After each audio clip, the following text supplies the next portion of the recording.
Bali, hilig ko ang mag-collect ng mga bagay-bagay like cassette tapes and CDs and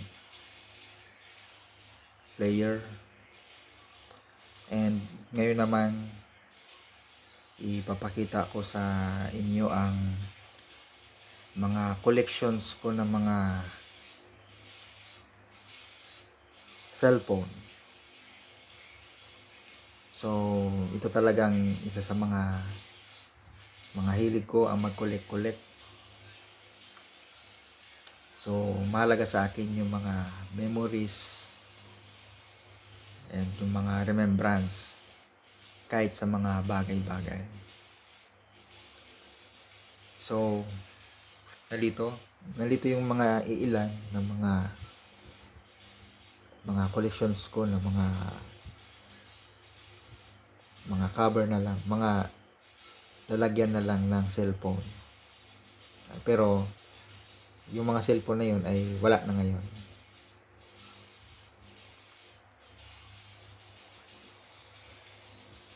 Ito yung una. So, ito ay Nokia Asha 503 dual SIM. So, ito ay nabili ko pa noong year 2014. Bago ito, ay naka Nokia na din talaga ako. So, yung Nokia ko noon is Nokia C21. So, keypad pa siya. Pero, pwede nang maka-internet. At, noong year 2014, so nag-upgrade ako. Ito yung Nokia Asha 503. So, yung Nokia Asha 503 ay software 1.2. So, may ito, internal memory na 4 gig. Pero na-release ito noong October 2013. At nabili ko ito ng nasa 4,000. So, noon, may mga cellphone noon na Android na pero hindi pa masyadong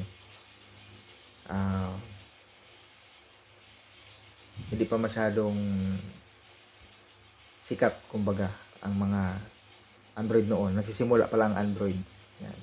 So, ang karamihan ng mga cellphone noon ay mga software. So,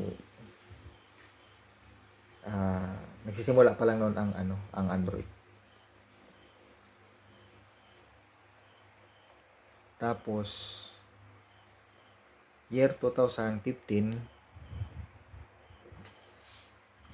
nag-upgrade naman ako. Pero hindi pa rin Android. Pero, ang mga Android noon, lumalakas na. So, ito yung pinalit ko noong year 2015.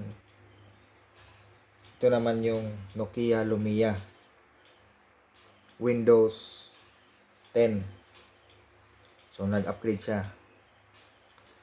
So, ito naman ay merong 8 gigabytes na internal memory. Tapos, 512 MB ang RAM niya. Na-release ito noong April 2014. At nabili ko ito ng nasa 6,000.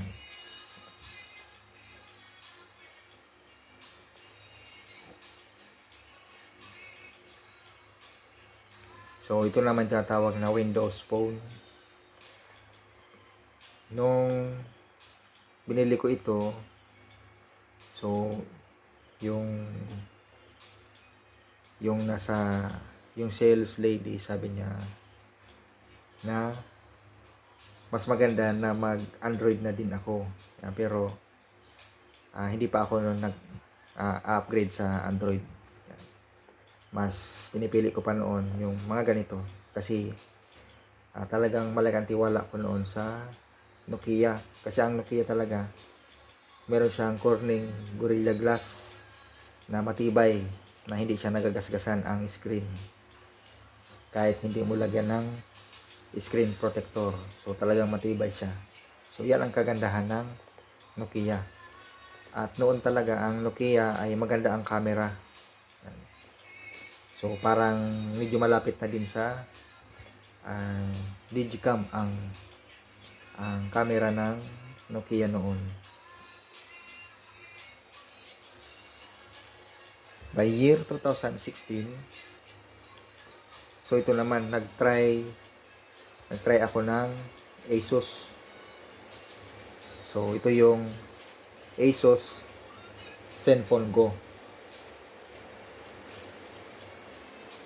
So ito ay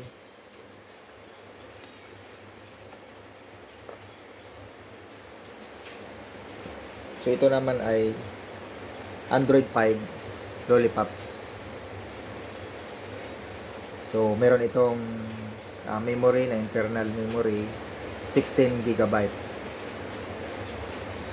At ang RAM nito ay 2 gigabytes. Na-release ito noong August 2015. So itong Asus ay isa ito sa mura ng mga cellphone noon na Android na. So nag-try kami nito by year 2016. So sinubukan ko siya. So ang price nito ay nasa nasa 6,000 noon. Pero habang ginagamit ko ito, yung Nokia Lumia ay gamit ko pa rin kasi hindi pa ako noon masyadong hilig sa Android. Talagang hindi pa ako noon nakaka-move on sa Nokia kahit late na siya.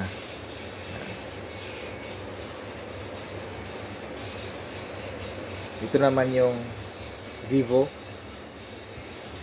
Y81i. So by year 2019,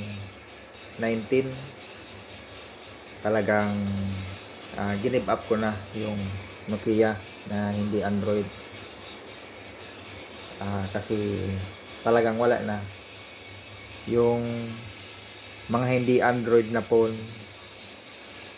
by year 2019, 2018 ay hindi mo na magagamit ang internet. Yan, talagang kahit mag-Facebook ka, hindi na siya na-open. So kaya napilitan ako noon na mag-upgrade na talaga sa Android. So itong Vivo Y81i, so meron itong memory na 16 gigabytes, tapos 2 gigabytes na RAM. Ito ay Android 8 Oreo. Na-release ito noong October 2018. Pero year 2019 nung nabili ko ito. Ito naman ay halaga ng 7,000.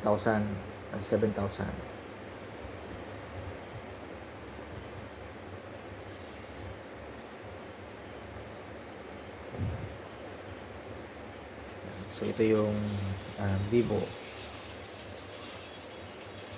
By year 2020, so nag-upgrade naman ulit.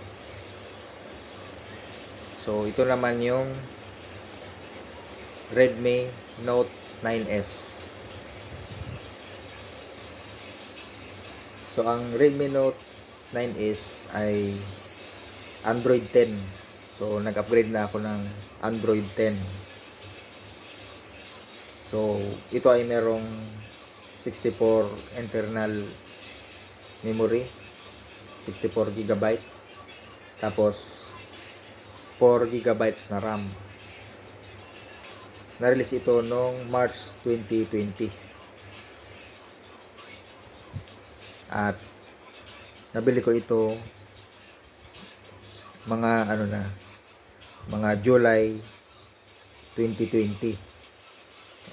So naghahalaga ito noon ng 9,000. Nasa 9,000 ito.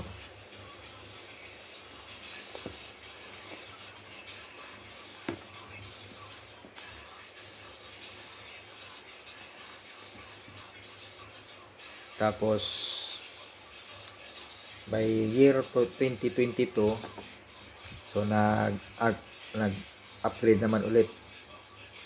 So nagbalik ako noon sa Nokia naman. So ito yung Nokia G21.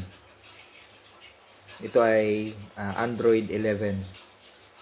At pwede itong ma-upgrade to Android 13. So ito ay 128 gigabytes na RAM. Tapos 6 gigabytes na RAM. I mean 128 na internal memory at 6 gigabytes na RAM. So February 2022 nung na-release ito, at naghahalaga ito ng 10,000.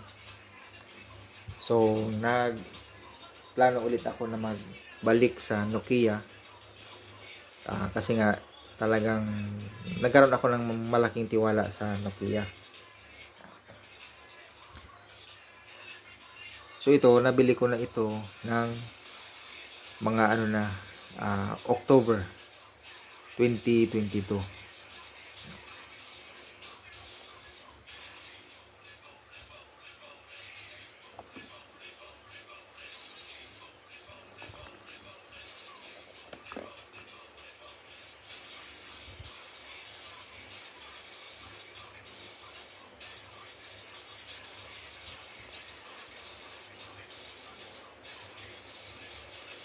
So sa kasalukuyan, so Nokia ang ginagamit ko. Pero nag order kami ng Samsung. So yung Samsung ay second handed na lang. So ito yung ginagamit ko ngayon, yung Samsung. Pero sa mga brand new na cellphone, so ito yung pinaka latest na nabili ko, ang Nokia G21. So ang Nokia ngayon ay hindi na masyadong popular. So karamihan ngayon ng mga tao, kung may pera, naka-iPhone na. At yung mga naka-Android naman, karamihan naka-Huawei. So hindi na masyadong malakas ngayon ang Android. So karamihan ay nag-shift na sa iPhone. Pero ako, nalito pa rin ako sa Android phone. So baka pag tagal-tagal, pag tagal-tagal ay mag-shift naman ako sa Android kapag nagkaroon na ng pera. Yan, malaking pera. So hindi din basta-basta mag-shift sa iPhone. Kaya nandito na lang muna ako sa Android. Just like yung mga unang Android ay yung mga unang Nokia phone ko. So, ang mga tao noon nag-Android na. Pero ako hindi pa ako nag-Android. So, medyo late lang ako mag-ship. So, sige. So, yan na yung aking mga collections ng mga cellphone. So, ito, tinatago-tago ko lang ito. Yan, for the purpose of remembrance. Okay, so, salamat sa pagpanood.